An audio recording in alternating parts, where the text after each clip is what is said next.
Episode 42, The Laws of Leadership.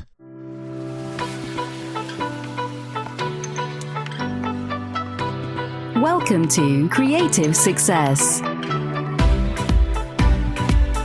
Fueling success with creativity. It's the Creative Success Podcast with Tanner Gers. Designed to build inspiration for life. Delivering the messages and ideas for today.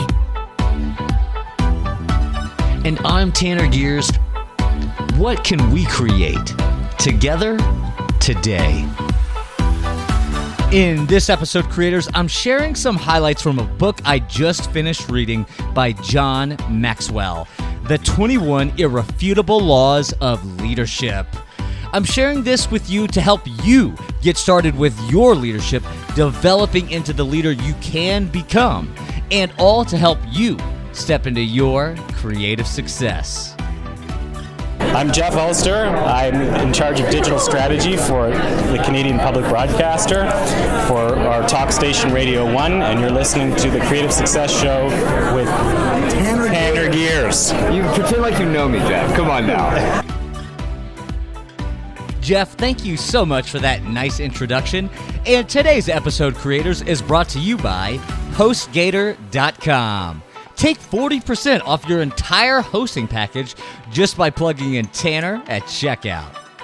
And for the complete show notes on today's episode, come on over to CreativeSuccessShow.com/42. Leaders are born, but they're also grown.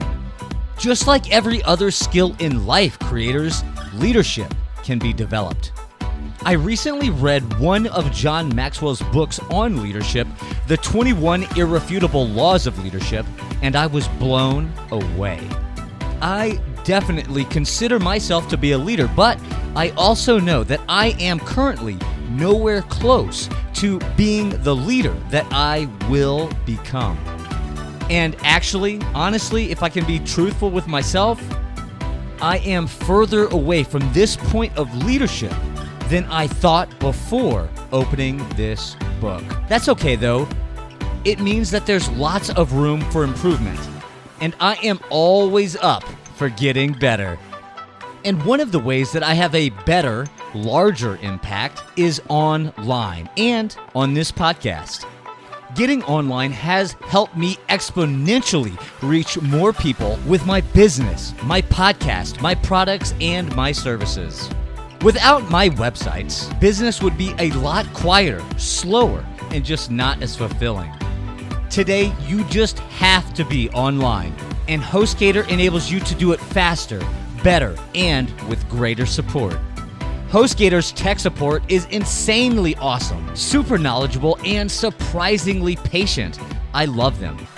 With one-click WordPress installations, zero limitations on your files or file size, file transfers, unlimited emails, an SSL security certificate so you can sell products and services right from your website, and all with a 45-day money-back guarantee for under $5 a month. You can't beat it. So if you're into growing your business and reaching a larger audience, it doesn't get better than HostGator.com. Just use Tanner at checkout and take 40% off your entire web hosting package. Thank you so much, HostGator.com, for hooking up Creation Nation. But now it's time for the Creator Roll Call.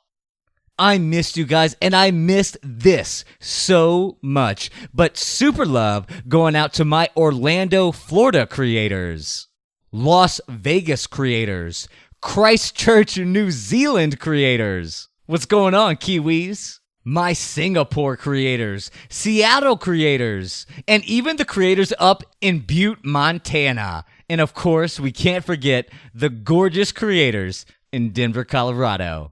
Thank you all so much for being with me right now, right here, and being a part of Creation Nation.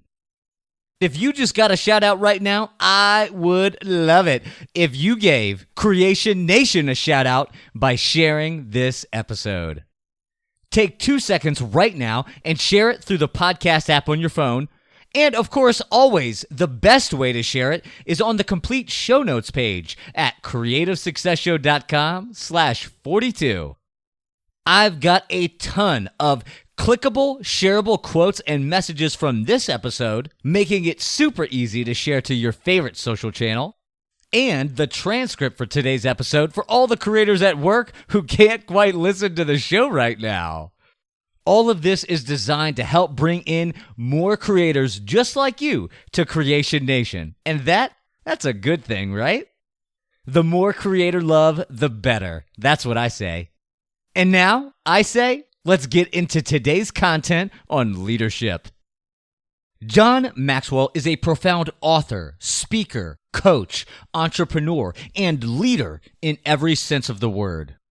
He's written multiple books on leadership, but this one specifically was recommended to me by a friend, a colleague, and I had to check it out. I was so glad that I did, and I wanted to pay it forward right now by sharing some of the juicy leadership goodness on the Creative Success Show. While Mr. Maxwell does get into 21 irrefutable laws of leadership, I just can't get into all of them on a single episode, but I wanted to share a few of them right here. And then encourage you to pick up your copy of 21 Irrefutable Laws of Leadership so you can start putting his experience, expertise, and leadership to work for you. If you do purchase your copy through the Creative Success Show links, I will get a small commission, and I would appreciate it if you did so. Now, let's go ahead and get down and dirty with the laws of leadership. The first law discussed in the book is the law of the lid. This law illustrates how leadership and one's ability to lead has a significant influence in many areas of our life. Specifically, the law of the lid is this. Your leadership ability is the lid that determines your level of effectiveness, potential, and the potential impact of your organization. And in the book, John uses the story of McDonald's to illustrate this point.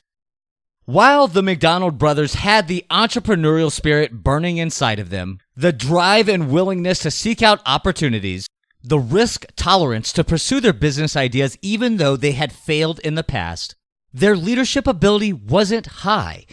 Therefore, their lid for potential wasn't that high either. But everyone around the world knows the name McDonald's. So what happened? How did this enterprise grow to be such a colossal global enterprise today? The McDonald's brothers did launch their diner back in 1937. And they used to serve their food on plates with silverware and linen. But eventually they saw how the market was changing and they knew that they needed to shift. So they adapted. They reduced the size of their menus, they lowered their prices, and business continued to soar. But it actually wasn't until the 1950s until the McDonald's brothers reached their lid for potential growth. Their diner was so successful that other entrepreneurs and restaurant owners would come from across the country to see how they do it, how they've ran and built such a successful restaurant. By the 1950s, franchising was not a new business model, and this seemed like the next plausible step for the McDonald's brothers to grow their business without actually opening up and running another restaurant themselves. So they went for it. The only problem? The McDonald's brothers' lid of leadership was that of a managerial role. They were very successful at managing a mom and pop sized business, not an enterprise. And so they failed miserably at franchising until a new leader emerged. Enter Ray Kroc. Ray Kroc saw the opportunity, saw the potential in the McDonald's brand, and struck a deal with the McDonald's brothers.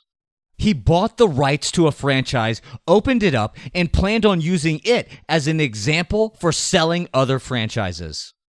Ray Kroc was a seasoned entrepreneur already, and he knew that he needed to assemble a team, the right team. And he made plenty of personal sacrifices to keep this team on board. He worked long hours and even borrowed money to keep things afloat while he built that business. In just a few years, Ray Kroc led McDonald's to open up over 100 stores across America. And by 1959, just 7 years later, there was over 500 McDonald's stores open across the United States. Ultimately, Ray bought the entire McDonald's brand for $2.7 million from the McDonald's brothers and went on to build one of the most popular, profitable, largest restaurant chains ever known.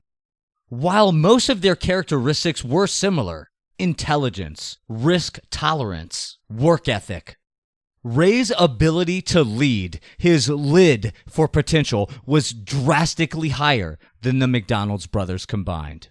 Leadership is developed over years and years of putting in the work, creators.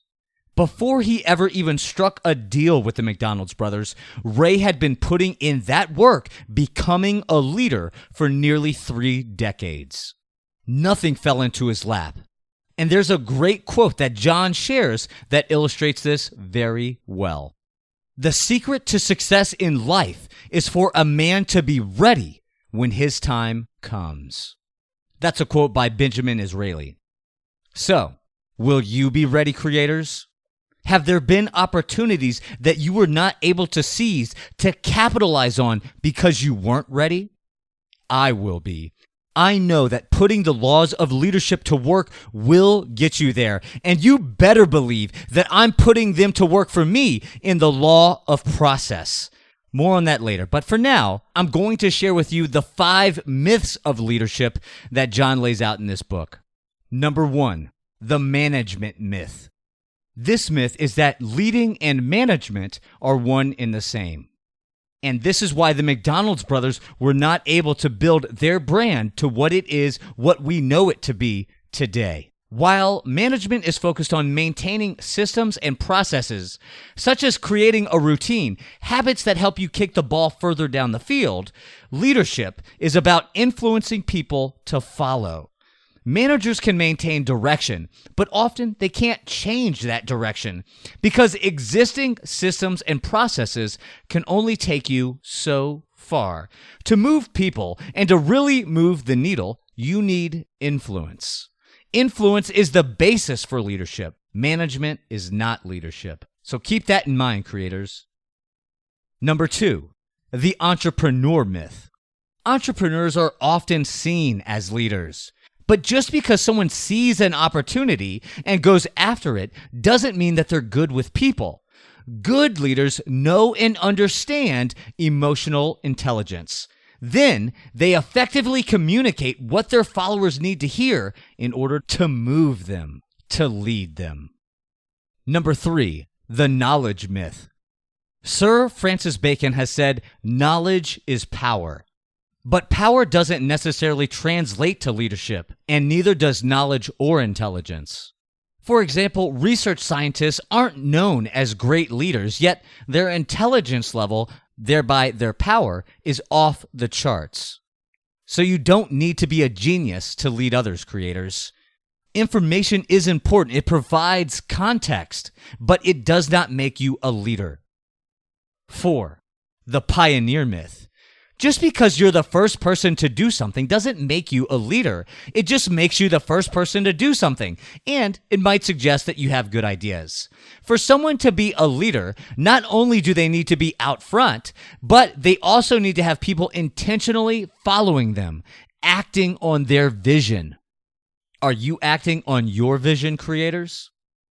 Number 5, the position myth. Your title, it does not give you leadership. Nor does any position you hold. It's not the position that makes the leader. It is the leader that makes the position.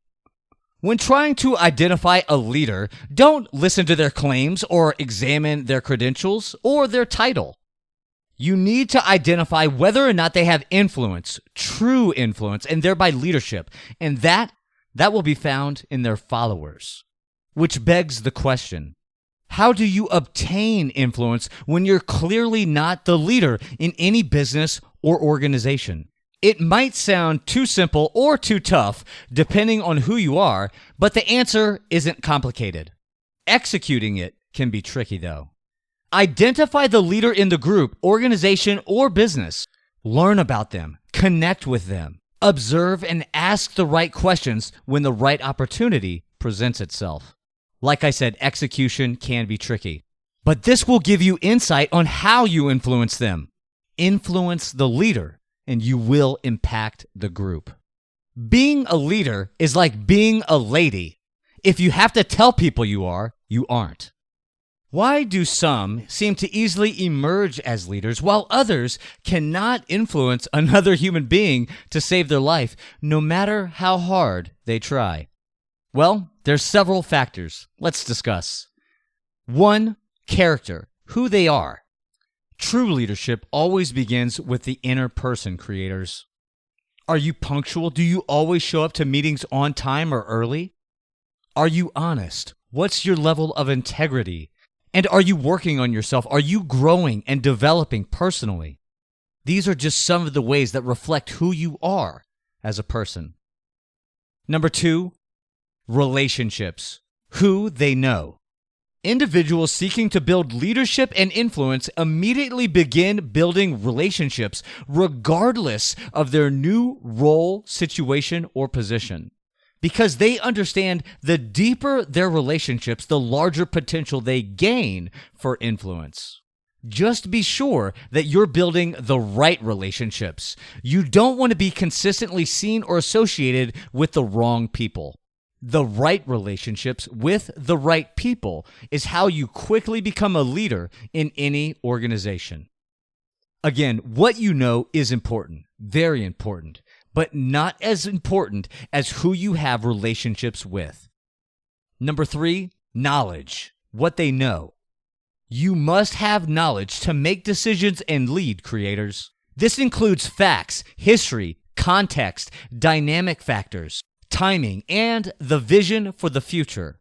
Knowledge alone isn't enough to become a leader, but without knowledge, you will not become one. Number 4, intuition, what they feel. Leadership demands an ability to deal with numerous intangibles, such as energy, morale, timing, and momentum. Trust yourself and trust your gut, creators. If you make a mistake, you'll have to work really hard to reestablish yourself. But when you succeed here, you'll go farther, faster. Number 5, experience, where you've been. This is the equalizer to get others to take a chance on you, creators. Simply put, the less experience, the less tolerance an employer or leader will have in taking a risk with you. There's no shortcuts to this, creators. To develop more experience, you have to develop yourself and just put in the work. Number 6, past success, what they've done. Nothing speaks to followers or leaders like a good track record. Every time that you extend yourself, take a risk, and succeed, followers have another reason to trust your leadership. Think of the saying, "Have I ever steered you wrong?" The same card can be played when influencing a leader to take a risk with you. This rhetoric shouldn't be used willy-nilly, but it is an example of anecdotal social proof if needed to put yourself in a position to develop more trust. Again, you don't want to let down your followers or leadership that you're intending to influence. Have a great degree of certainty that you will succeed if you're putting yourself in this position. Sometimes, though, you've just got to go for it. And if it feels right, trust your gut. Remember number 4, intuition and what you feel. Being a champion in an uncertain situation, the victorious underdog, develops leadership and influence rapidly. 7, ability, what they can do. What is any leader capable of? This is the extent of their influence. Past success is the large catalyst behind retaining influence. But as soon as others don't trust in your ability to get it done, then you've lost your leadership and influence ability. So, let's take a look at your current leadership and influence. What do you usually rely on most to persuade people to follow you? Is it your character, who you are? Relationships, who you know? Your knowledge and what you know? Your intuition, what you feel? Your experience and where you've been? Your past successes, what you've done? Or your ability, what you can do? Creators, I want you to think about how can you better utilize or optimize the areas that you're not yet strong in. And an even better question or thought is, what about your current thinking, your perspective must change in order for you to be open to more leadership development? I want you to think long and hard about that, creators, because sometimes we've just got to change our perspective. We've just got to change our thoughts. Remember, the key to success in life is for a man to be ready when his time comes. Now, let's get into the law of process. Leadership develops daily, not in a day. That is so powerful. I'm going to say it again. Leadership develops daily, not in a day. Leadership, it's a lot like investing. When you consistently make deposits every day, it compounds exponentially over time. See what a person is doing every day, day after day. You'll see who that person is and who they are becoming. Leaders are learners, and the learning process is ongoing, a result of self-discipline and resilience. The capacity to develop and improve your skills is what distinguishes leaders from followers. So how do we do this? How do we continuously develop and improve our skills for leadership? The problem lies in that individuals underestimate the power of process. It's paradoxical because we want the quick fix, but the quickest fix will be sticking to a proven process day in, day out. And to drive home this point in the book, John Maxwell compares events versus the process. Events encourage decisions, whereas processes encourage development. Events motivate people, whereas processes mature those people. Events can challenge you, whereas processes will change you. If you need to be inspired, attend an event. If I want to improve, then I engage in a process and stick to it. John tells a story about holding a conference, and during that conference, he takes note of a young man. He's eager, taking notes, engaging others around him. He's hungry, thirsty, absorbing everything around him. And at the end of the conference, John calls him out in front of everyone and recognizes his behavior, his attitude towards learning. He tells the young man to keep going, to be a lifelong learner of leadership, read books, listen to tapes regularly, and attend conferences. He then goes on to say, when you come across a golden nugget or significant quote, write it down. It won't be easy, but in 5 years, you'll see progress as your influence becomes greater. In 10 years, you'll develop a competence that makes your leadership highly effective. And in 20 years, when you're only 39, if you continue to learn and grow, others will likely ask you to start teaching them about leadership. And some will be amazed. They will wonder, how did you suddenly become so wise? This will be true for you, creators, whether in 20 years you're 39, 59, 79, or even 99. Start putting in the work today. Have the discipline to stick to the process, and you too will achieve this illustrious level of leadership. This is what happens when you obey the law of process. So what process are you engaged in, creators? What are you currently learning about? How are you growing? What action are you taking to grow both your mind and your body? That relationship is reciprocal, and so is leadership. A strong mind can push and develop a stronger body. A strong body can push and develop a stronger mind. Thereby, a strong mind and body are not mutually exclusive characteristics of leadership. They influence one another. Creators, I implore you to embrace this episode and embrace the opportunity that I've put in front of you. This episode contains just a glimpse of what's inside this book, and this is just a glimpse of what's possible for you. If you appreciated this episode, then go to the complete show notes page at creativesuccessshow.com/42 and pick up your copy of this transformational text. I read this book on my Kindle, but since then, I have become a subscriber to Audible.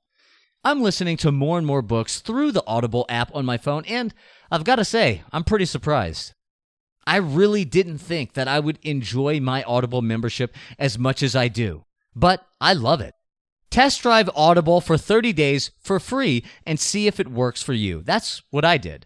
And you can read this book for free while doing it. I highly recommend it. Again, just go to the complete show notes page at creativesuccessshow.com/42, click on the link right below the player, and start your trial subscription right now. And of course, I would love to hear what you think about this book when you get done reading it. Just leave a comment right here on the show notes page. You can also hit me up on Twitter, Facebook, or shoot me an email using the contact form on the site. If you found this episode helpful, I know your friends and family would feel the same way. Be the first person to share this amazing book and resource with them. They'll thank you later for it. Share this episode right now through the podcast app on your phone, or share using the quotes and messages from this episode on the complete show notes page. I'd really appreciate it. I appreciate you sharing. I appreciate your time. And let's put these laws of leadership to work for us, creators. Until next time, I am Tanner Gers, your partner in leadership and creative success.